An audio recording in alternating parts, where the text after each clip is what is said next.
Salut à tous, alors aujourd'hui je vous fais une vidéo dédiée à un aspect un peu plus théorique, le plancher du quatrième ventricule. Donc mon souhait le plus profond aujourd'hui c'est de vous montrer qu'on n'est pas obligé de le retenir par cœur, mais que ça peut se réfléchir un plancher du quatrième ventricule. Comment? Alors je vous explique tout de suite. Donc en prérequis de cette réflexion, il faut connaître un petit peu les nerfs crâniens, c'est-à-dire au moins leur dénomination du A jusqu'au 12 et leur grande fonction. Ça va permettre de réfléchir et de savoir si le nerf crânien en question doit s'incorporer dans une colonne ou l'autre du plancher du quatrième ventricule. Donc on va vite les passer un par un. Alors on va commencer par le premier nerf crânien, donc il s'agit du nerf olfactif. C'est le nerf crânien donc, qui va recueillir les informations sensorielles qui viennent des fosses nasales pour l'odorat. Alors je le dis déjà, mais pour ce qui est des fonctions sensorielles, on en retrouve très peu dans le plancher du quatrième ventricule. On va retrouver certaines zones sensitives et sensorielles, donc du toucher, mais plutôt les zones du visage, et on va retrouver le goût. Mais sinon, pour ce qui est des autres sens, c'est-à-dire la vue, l'odorat ou l'audition, on n'aura aucun noyau dans le plancher du quatrième ventricule. Donc ça va déjà nous permettre d'éliminer des nerfs crâniens. Donc on sait que le A, qui est purement sensoriel pour les voies respiratoires, enfin pour les voies respiratoires, pour l'odorat, il ne se trouvera pas dans le plancher du quatrième ventricule. Le 2, donc c'est le nerf optique, pareil, c'est la vue, il ne se trouvera pas dans le plancher du quatrième ventricule, il ne nous concerne pas. Alors on va avoir le nerf 3, donc le nerf oculomoteur. Le nerf oculomoteur donc, a une fonction de mobilité donc, du globe oculaire et il a aussi une fonction neurovégétative, on le verra plus tard. Alors on a aussi le nerf trochléaire, donc pareil, il innerve le muscle trochléaire ou oblique supérieur, donc ce n'est pas sensoriel, il sera dans le plancher du quatrième ventricule. On a le nerf trijumeau, alors le nerf trijumeau c'est toute la sensitivité de la face mais également la motricité masticatoire. On va avoir le nerf abducens ou le nerf du droit latéral, c'est-à-dire donc c'est comme le 4, le nerf trochléaire, c'est un nerf crânien qui va innerver uniquement un seul des muscles oculomoteurs qui utilisent donc le globe oculaire pour le mouvoir. Je vais y arriver. On va avoir en 7 donc le nerf facial. Le nerf facial, c'est tout ce qui est donc expression faciale au niveau moteur et très peu de fonctions sensitives. Et alors, il a aussi un rôle donc, pour les petits muscles qui sont situés donc, sur les 3 osselets dans l'oreille moyenne. Alors, on pourrait rajouter ici en dessous le 7 bis, le nerf intermédiaire de Brisberg, qu'on verra aussi un peu plus tard. Alors, le 8, le nerf vestibulo-cochléaire, bah, donc, comme je vous l'ai dit, lui, il est plutôt sensoriel, il n'aura pas de noyau dans le plancher du quatrième ventricule. On va avoir le nerf glossopharyngia, donc lui c'est surtout, comme il le dit, glossopharyngia, c'est la langue, le pharynx, et alors donc c'est tout ce qui est neurovégétatif, moteur et aussi sensitif donc pour l'arrière-langue. On va avoir le nerf vague. Hein. Bon, le nerf vague, je pense qu'il n'y a pas besoin d'en parler. C'est tout ce qui est viscéral, mais il a également une belle fonction dans le crâne et une belle fonction afférente donc pour la viscéroception. On va avoir le nerf spinal accessoire, donc qui va avoir un rôle surtout moteur pour le trapèze, le sternocléido-occipitomastoïdea et aussi un peu pour l'angulaire de l'omoplate et le rhomboïde. Et puis on va avoir le 12, donc qui est le nerf hypoglosse, c'est la motricité, on va dire, de la langue. Maintenant, on va prendre ces 12 nerfs et on va se dire, est-ce qu'ils doivent être dans le plancher du quatrième ventricule ou pas? Alors, le plancher du quatrième ventricule maintenant, c'est quoi en fait le plancher du quatrième ventricule? Donc le quatrième ventricule, c'est une espèce de citerne à liquide céphalorachidien, en gros, qui crée le liquide céphalorachidien, qui le stocke et puis qui va le déverser au niveau du système nerveux central, donc céphalique ou apendiculaire. Alors, ce plancher du quatrième ventricule, donc c'est une des faces, c'est la face postérieure en réalité du tronc cérébral qui est située directement en arrière de la protubérance annulaire, en dessous du mésencéphale, au-dessus du bulbe rachidien, et il est incorporé en fait entre les pédoncules cérébelleux. Donc c'est vraiment, on pourrait dire, la face antérieure du mur du quatrième ventricule. Alors, on va le diviser en 3 colonnes. Donc, 3 colonnes de chaque côté. Donc, 3 d'un côté, 3 de l'autre. Donc ici, c'est comme si on voyait la face postérieure donc, du plancher du quatrième ventricule. Donc devant, on aurait la protubérance annulaire et ici, derrière, on aurait le cervelet. Donc les 3 colonnes, on a une colonne médiale, une intermédiaire et une latérale. Alors, on va retenir, donc c'est M, N, S. Alors, ça veut dire quoi ça? C'est M comme moteur, N comme neurovégétatif et S comme sensitivo-sensoriel. Maintenant, la question, c'est de savoir, est-ce que les nerfs crâniens doivent se trouver dans cette colonne? Donc, on va se les faire un par un, hein, et vous allez voir, c'est très simple. Alors, Est-ce que le nerf olfactif doit se trouver dans la colonne motrice? Bien sûr que non, c'est un nerf purement sensoriel, je ne vois pas pourquoi il y aurait des fibres motrices et des noyaux moteurs pour le nerf olfactif. Alors, est-ce que le nerf optique doit se trouver dans la colonne motrice? Même chose, c'est une fonction sensorielle, aucune fonction de motricité, le noyau du nerf optique n'a pas à se trouver dans la colonne motrice du plancher du quatrième ventricule. Alors, le nerf oculomoteur, à partir du moment où il y a moteur dans le nom, motricité du globe oculaire, bien sûr, on doit avoir donc un noyau dans le plancher du quatrième ventricule. Donc le 3 s'y trouve dans cette colonne motrice. Alors le 4, le trochléaire, c'est la motricité donc du globe oculaire via le muscle oblique supérieur de l'œil. Donc bien sûr qu'il s'y trouve. Alors le nerf trijumeau, je vous ai dit, c'est la fonction motrice masticatoire. Donc il s'y trouve également. Alors le 6, le muscle droit latéral du globe oculaire, comme je l'ai dit avant, donc il s'y trouve également. Alors, le nerf facial, je vous ai dit, expression faciale. Donc, ce sont les muscles paussiers. Donc, il s'y trouve également. Il a une fonction motrice. Alors, l'intermédiaire de Vriesberg, le 7 bis, n'a pas de fonction motrice. Donc, lui, on le bouge. Le 8, le vestibulo-cochléaire, c'est un sensoriel. Enfin, et aussi pour l'équilibration, mais sensoriel, donc il ne s'y trouve pas. Le 9, le glossopharyngea, je vous ai dit, bien sûr, ce sont les muscles de pas de la langue, mais en tout cas du pharynx, il sert à la déglutition. Donc, il a un noyau dedans.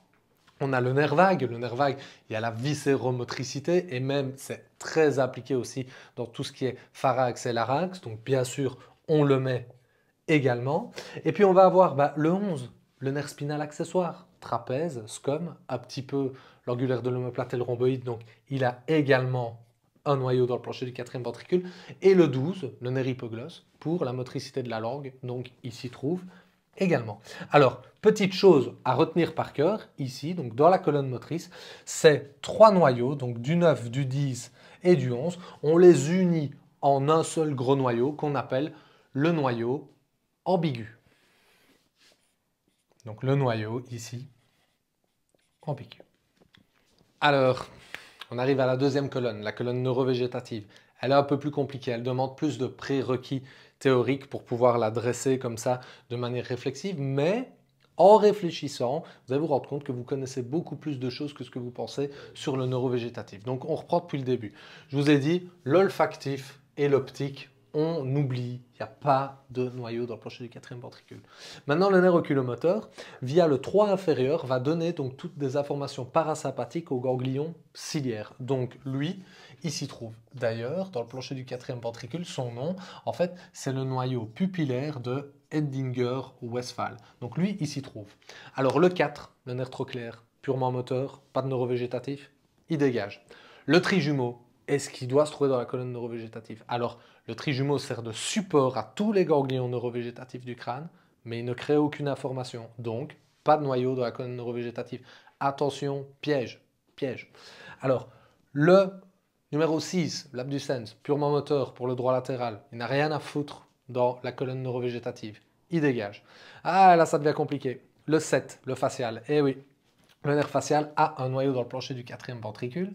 Et d'ailleurs, il s'appelle le noyau muco-lacrymo-nasal. Alors en fait, donc, ce nerf facial, il va donc donner des nerfs, en fait, au premier, on va dire, au premier croisement, si je peux dire, de fibres. On va avoir le ganglion géniculé qui va donner les nerfs grand pétreux superficiel et petit pétreux superficiel qui vont servir pour l'un à donner des informations parasympathiques au ganglion sphénopalata et pour le deuxième, petit pétreux superficiel, à donner des informations parasympathiques au ganglion otique. Donc à ce moment-là, il a son noyau dans le plancher du quatrième ventricule, colonne neurovégétative.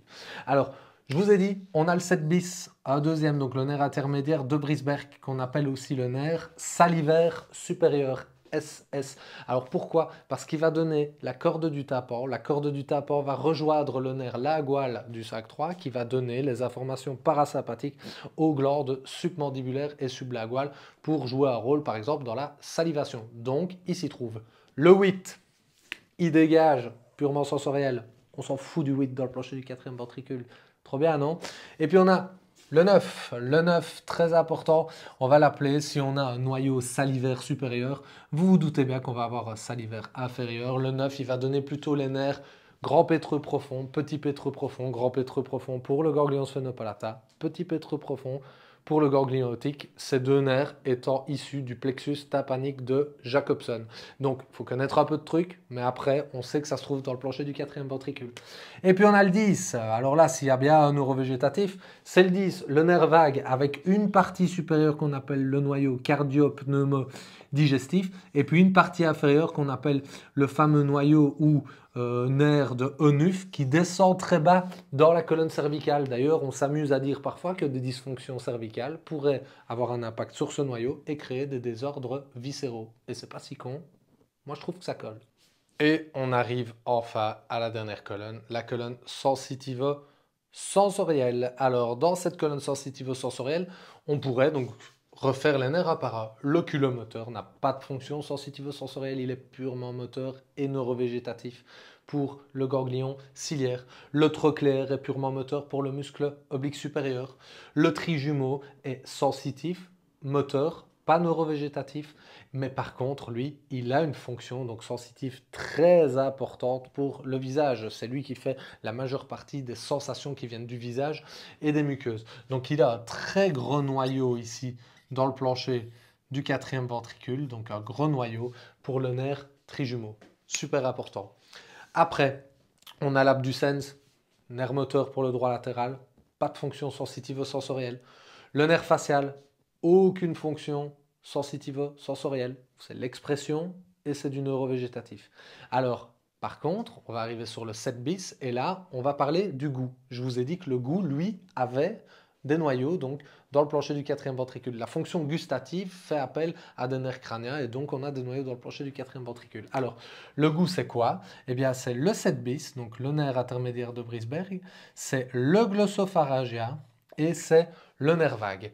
Donc, en fait, la fonction sensitive de la langue, c'est-à-dire la fonction épicritique et protopathique de la langue, c'est le nerf trijumeau, mais la fonction sensorielle, c'est-à-dire goût de la langue, c'est le 7 bis, le 9 et le 10. On appelle ça aussi le noyau solitaire ou le noyau gustatif, avec en son centre le 9 qui porte le nom de centre gustatif de Najotte. Pour tout ce qui est du reste ici, on peut les faire un par un, aucune fonction sensitivo-sensorielle. Le 12 et le 11 sont purement moteurs, aucune fonction sensitivo-sensorielle.